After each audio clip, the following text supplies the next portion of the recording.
Bienvenidos a De Debate. Y hoy abrimos este espacio no solo para exponer información, sino para contrastar ideas de forma rigurosa, cruzar perspectivas y, destripar un material fascinante desde distintos ángulos. Imaginad por un momento que vais sentados en un tren, ¿vale? Un tren de alta velocidad. Miráis por la ventana y de repente el cielo se oscurece y aparece una tormenta aterradora. La reacción típica, vamos. Exacto. La reacción instintiva de la inmensa mayoría de nosotros es saltar del asiento, pegar la cara al cristal, entrar en pánico e intentar desesperadamente agarrar unos mandos imaginarios para desviar el tren. Creemos que la tormenta somos nosotros. O que nos va a destruir si no hacemos algo ya mismo. Sí, totalmente. Pero, ¿y si la única forma real de sobrevivir a esa tormenta y de entenderla fuera recostarse en el asiento, soltar esos mandos ilusorios y simplemente observar? Hoy vamos a sumergirnos en la clase 19, El observador del viaje. Un material que viene firmado por Montserrat Blanes, que es formadora, canalizadora y la creadora del máster de registros acásicos. Y, es un texto que exige muchísima atención porque se enmarca en lo que ella denomina el retorno al templo. Y lo hace utilizando herramientas de la psiconeurodecobiología emocional, mental y, espiritual. Y para el oyente que se enfrente por primera vez a estos términos, cuando Blanes habla de psiconeurodecobiología, no es solo una palabra compuesta súper larga. Ya, suena un poco imponente. Claro, se refiere a cómo nuestra psique y nuestras redes neuronales se entrelazan biológicamente con nuestras emociones. O sea, cómo un pensamiento se traduce literalmente en una cascada química en el cuerpo. Y los registros acásicos funcionan aquí como una inmensa base de datos conceptual del recorrido del alma. Es una herramienta para acceder a un autoconocimiento súper profundo. Y desde ese marco, Blanes plantea que el mayor error en nuestro crecimiento interior es identificarnos con el paisaje, es decir, con esas emociones pasajeras. Eso es.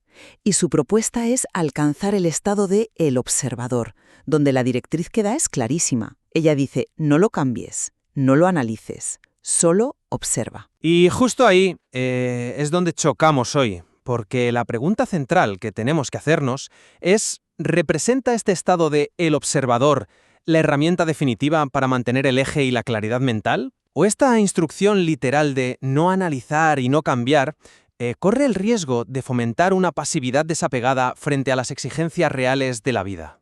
A ver, mi postura como defensora de este enfoque es que cultivar este observador y desidentificarse del ego es sinceramente el único camino hacia un discernimiento auténtico.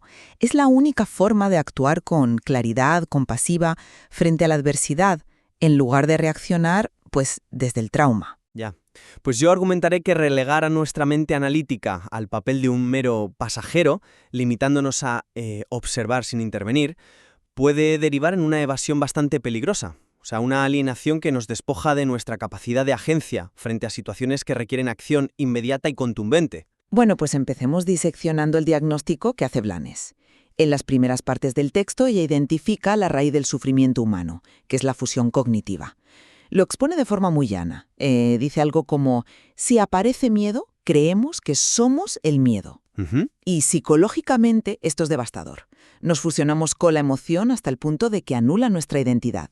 Lo que plantea el observador no es suprimir la emoción a la fuerza, fíjate. Blanes dice explícitamente que las imágenes vienen, las emociones vienen. Sí, no niega que existan. Claro. Lo que se elimina es el secuestro de la amígdala en el cerebro. Al lograr ese punto testigo, las emociones se ven, pero no te arrastran. Y es en ese espacio, libre del ruido del ego, donde surge el verdadero discernimiento. A fin de cuentas, no puedes resolver un problema si crees que tú eres el problema. A ver, reconozco el valor terapéutico de ese, botón de pausa inicial. No dejarse arrastrar por el pánico es vital, sin duda. Pero mi fricción con el texto surge en el ejercicio de la clase y en la parte 4, porque las instrucciones son dogmáticas. Dice, no lo cambies, no lo analices, solo observa. Ujú. La principal herramienta de supervivencia. O sea, la mente humana evolucionó para diseccionar, para evaluar riesgos, proyectar soluciones. Si sistemáticamente silenciamos a la mente o, como propone el texto, dejamos de discutir con ella, corremos el riesgo de alienarnos. Hay paisajes incómodos en la vida que no están ahí solo para ser observados, sino para ser analizados y rectificados. Ya, pero eso nos lleva de nuevo a la metáfora del tren, que Blanes utiliza precisamente para explicar el rol de la mente. Ella dice que la mente también viaja en el tren, pero advierte algo clave, y es que la mente no es el maquinista. La mente es una pasajera más. ¿Una pasajera? Sí. Y esto refleja cómo funciona nuestro diálogo interno. Constantemente, la mente sabotea nuestra intuición. El texto da ejemplos súper claros. La mente te dice, seguro que te equivocas, eso no es verdad, te lo estás inventando. A ver, si le das el control absoluto a esa facultad, que por sistema duda de todo, paralizas cualquier avance. Quitarle el volante a esa voz no es destruir tu inteligencia, es devolverle la autoridad a la conciencia central. Bueno, a ver, yo lo abordo desde una perspectiva distinta. Si relegamos a la mente a la categoría de una pasajera más, ¿quién conduce entonces? La conciencia, el observador. Ya, pero al decir que a la mente simplemente la observamos pasar, estamos tratando al intelecto deductivo como si fuera un ruido de fondo, como si fuera equiparable a, no sé, un dolor de rodilla. Pero la mente analítica no solo te dice «te lo estás inventando», es la misma herramienta que te dice «cuidado, este contrato es fraudulento» o «esta dinámica de trabajo es tóxica, tienes que poner límites». Al pedirnos que no analicemos y que miremos a la mente como a un pasajero pesado al que ignoramos, estamos desaprovechando nuestro motor lógico. O sea, ¿cómo distingues una intuición válida de un simple sesgo cognitivo si apagas el análisis? Entiendo por qué piensas eso, la verdad, pero permíteme ofrecerte una perspectiva diferente con otra analogía. Pensemos en la mente no como el motor del tren, sino como el panel de alarmas en la cabina de un avión. Vale, a ver. Las alarmas están diseñadas biológicamente para sonar. Si hay una caída de presión, es súper útil que la alarma parpadee en rojo. Esa es la mente analítica cumpliendo su función de supervivencia, como tú decías. Sin embargo, si el piloto, que en este caso es el observador, se identifica con la alarma, entra en pánico, empieza a gritar y olvida pilotar, pues el avión se estrella. Claro. Montserrat Blanes no nos pide que arranquemos el panel de alarmas a martillazos. Nos dice que dejemos de discutir con la alarma.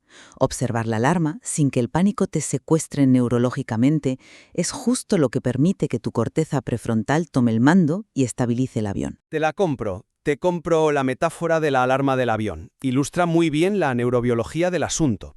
Pero, ¿qué pasa cuando aterrizamos esto en la vida cotidiana? Imagínate que estás en una reunión y tu jefe te está humillando públicamente. Tu alarma salta, obviamente. Tu propuesta, basándote en Blanes, es que te sientes en el asiento del observador. Eso es. Y aquí entra un concepto del texto que me resulta muy problemático, que es el humor. Blanes defiende la risa de conciencia. Nos dice que al observar, muchas cosas que parecían problemas enormes se revelan como parte del juego. Lo siento, pero no acabo de comprar esa idea. Déjame explicarte por qué.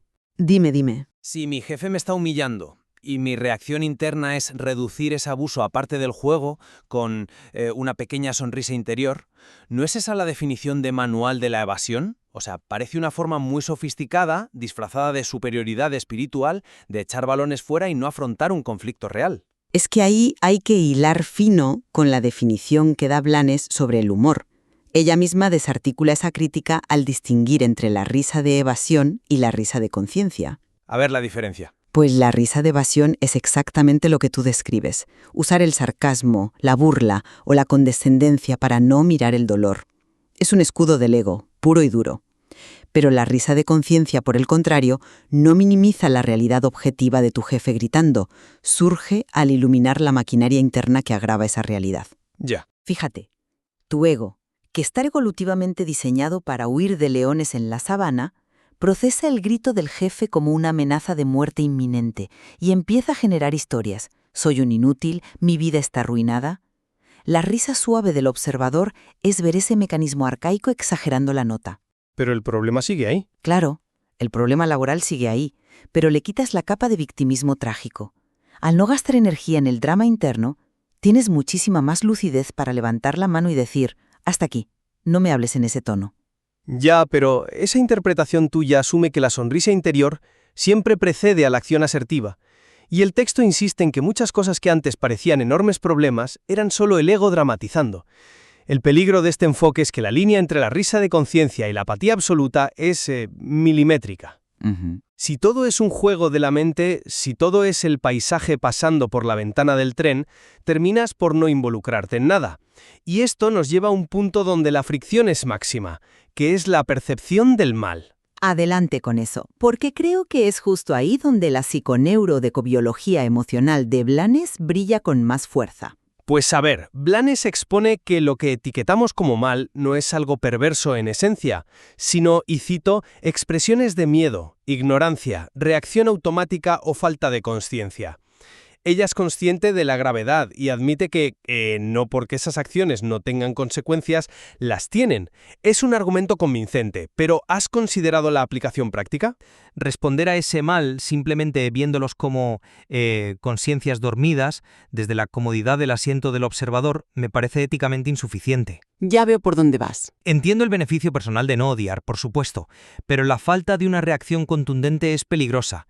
El texto enfatiza tanto el solo observa y el comprender la ignorancia ajena, que la exigencia de intervenir en el mundo material para detener ese daño parece diluirse por completo. No me convence esa línea de razonamiento, porque asumes que comprender la raíz del mal te inmoviliza, cuando en realidad ocurre exactamente lo contrario. Blanes especifica que desde el observador la reacción inmediata pierde fuerza. Habla de la reacción inmediata, visceral, instintiva, o sea, el estallido de rabia ciega. Sí. Lo que propone no es inacción, es transformar esa reacción ciega en acción verdaderamente estratégica.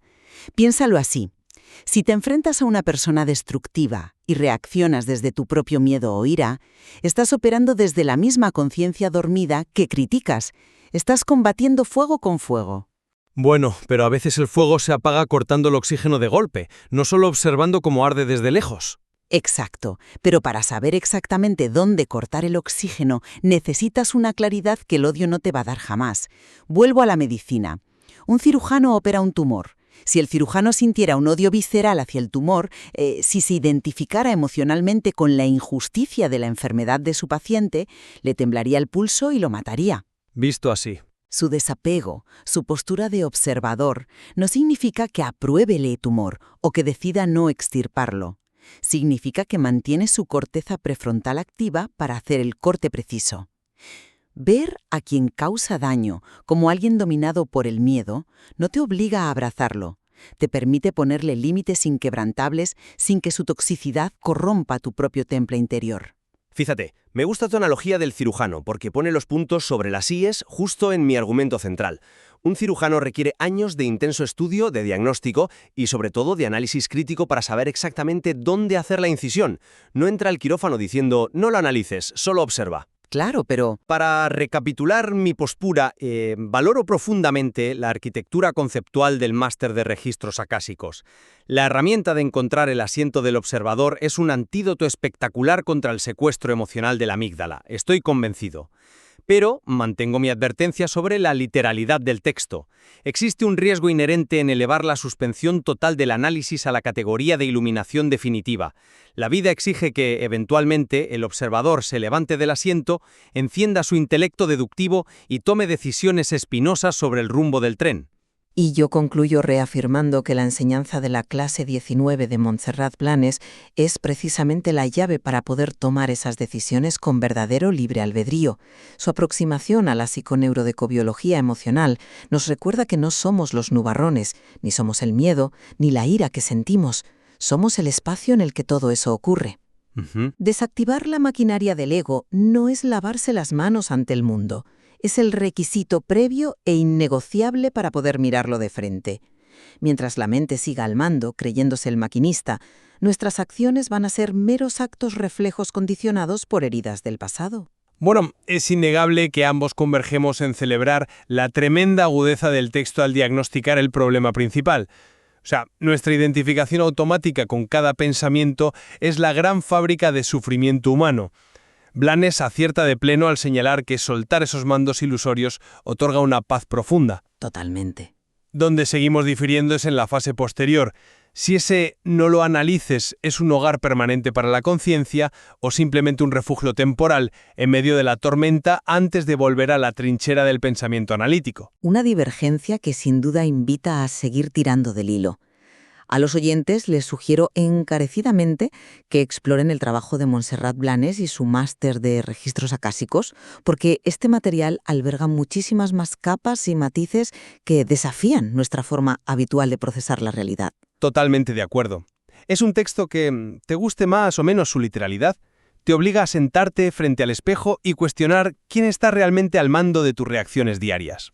Y esa es la reflexión con la que cerramos hoy.